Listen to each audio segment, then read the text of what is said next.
بسم الله. magacay waa Dr. Maxamed Cabdiqaadir oo ka howlgala qaybta kaliya ee kaadamaanka ee isbitaalka Kalkaal.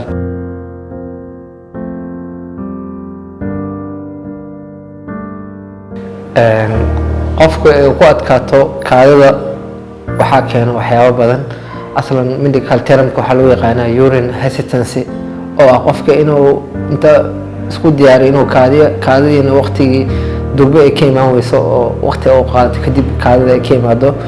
waxyaabaha ugu muhiimsan oo keeno waxaa ka mid ah infectionada ku dhaca kaadi mareenka inuu keeno.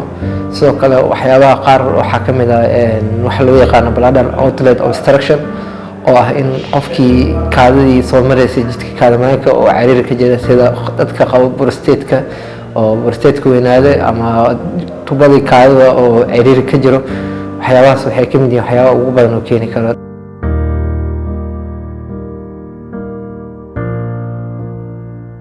badqabka kaliya waxyaabaha ilaaliya waxaa ugu muhiimsan markastana la doorbaa in qofka uu cabo biyo badan oo markasta oo iska ilaaliyo inuu oomo. waxyaabaha kale waxaa ka mid ah qofka inuu iska ilaaliyo daawooyinka aan loo qorin oo saameeyo kaliyaha. sidoo kale waxaa ka mid ah in raashinka qaar uu ka digtoonaado kuwaasoo sababi karo in kaliyaha ay u sababaan dhagaxyo iyo waxyaabahaas. sidoo kale qofka inuu joogteeyo inuu markasta sameeyo exercise iyo jimicsi inuu sameeyo. waxaa kaloo ka mid ah qofka in uu ka taxadaro oo markasta check up sameeyo oo keliyihiisa baaro. waxyaabahaas oo dhan waxay keenayaan badqabka kelida inuu ilaaliyo.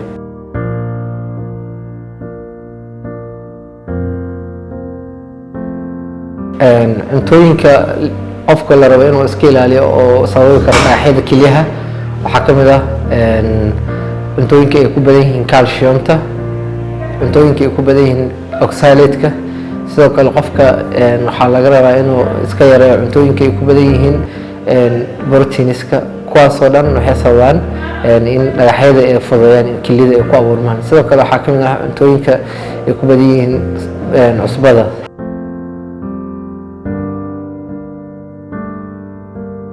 calaamadaha muujinaya in qanjirka kansar ka jiro qofka horta inta badan sida ugu dambeysa oo loo xaqiijiyo waa in baaritaan dheeri loo sameeyo. laakiin calaamada qofku imaanaya waa calaamada kaadida sida kaadida inuu qofka ku dhiban yahay socodkeeda oo yar, kaadida gogo'eyso, musqulgal badan, habeenkii uusan seexanin, qofkii dhowr mar soo kaco. waxyaabahaas ama kaadida ku dhegta aslanba kaadida ka imaan weyso oo urinary retention qaado. waxyaabahaas waxay ka mid yihiin calaamadaha oo kansarka qanjirka prostate-ka.